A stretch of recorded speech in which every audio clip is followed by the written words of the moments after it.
네, 국민의힘 대선 경선 후보들 이제 4명으로 압축됐죠. 공교롭게도 탄핵 반대파와 탄핵 찬성파 이렇게 2대2로 뚜렷한 대비를 보입니다. 1차 경선 토론회 과정에서도 윤석열 전 대통령의 비상계엄 선포 그리고 탄핵을 둘러싼 공방이 이어졌었는데요. 네 후보의 발언들 어땠을까요? 들어보시죠. 저는 홍 후보님도 계엄을 반대하시는 취지로 이해했습니다. 계엄 반대? 예. 그런데 탄핵에 대해서는 또 반대 취지를 가지셨단 말이죠. 탄핵을 반대하면서 실질적으로 피해가 없었다. 2시간간의 해프닝이었다. 그러면 대통령한테 자진하야 할 기회를 주자. 예. 배신자 프레임을 벗어나야 될 건데 어떻게 벗어나십니까? 저는 국민을 배반하지 않기 위해서 계엄을 저지했습니다. 저는 비상계엄 옹호해서 헌법 가치를 훼손하면서 어떻게 국민께 표를 달라고 할 수 있을까? 저는 그게 굉장히 걱정이 됩니다. 네, 저는 뭐 비상계엄을 옹호해 본 적도 없고 비상계엄에 찬성해 본 적도 없는 사람입니다. 예, 알고 있습니다. 그러나 대통령께서 이 비상계엄을 선포할 수밖에 없었던 그 사정, 안타까운 사정에 대해서 그건 책임이 민주당에 있다 이렇게 생각합니다. 네, 이번 경선 2라운드 탄핵 반대를 주장하는 후보들은 더욱 자신감을 보이고 있습니다. 2차 경선에서는 1차 때와 달리 당원들의 표심이 반영되는데 국민의힘 지지자들 사이에서는 반탄 여론이 높다는 주장입니다. 이 지지세에 힘입어 민주당 이재명 후보의 대항마로 뽑힐 거라는 관측인데요. 캠프 측의 이야기 들어보겠습니다. 국민의힘 지지자의 약 80% 정도가 탄핵을 반대했습니다.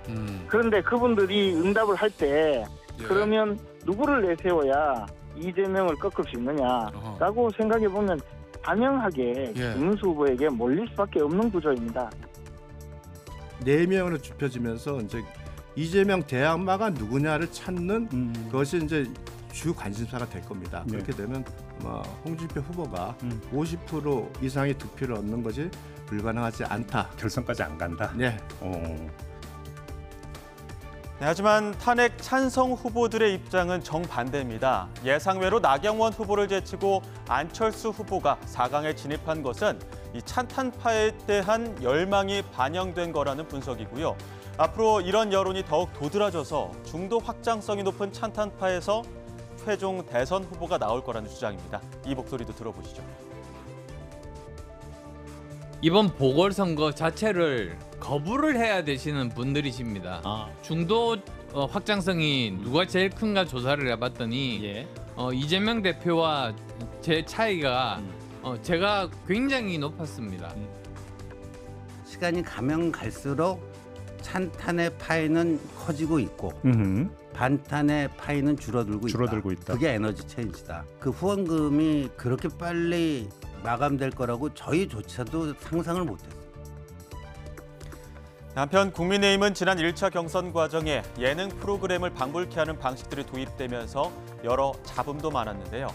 더불어민주당에서도 그런 질문까지 해야 했느냐며 일부 내용을 꼬집었다는 뒷얘기도 전해졌습니다. 국민의힘은 일단 흥행에는 성공했다고 자체 평가하고 있지만 2차 경선에서부터는 변화가 있을 것으로 전망됩니다. 이 내용도 마지막으로 들어보시죠. 자, 다음 중 하나만 골라 다시 태어나야 한다면 1번 바퀴벌레로 태어나기, 2번 자동차 바퀴로 태어나기. 하나, 둘, 셋 들어주세요. 오늘 아침에 강훈식 의원이 뭐 바퀴하고 바퀴벌레 이런 거 물어서 되겠어 이러더라고요. 근데 사실 저는 민주당의 토론회라든가 이거에서 생각나는 질문이 하나도 없거든요. 근데 질문 알고 있더라고요. 그래서 야, 우리 당 토론회에 관심 많네. 그러면서 제가 이거 흥행에 성공했다 이런 생각이 들었습니다.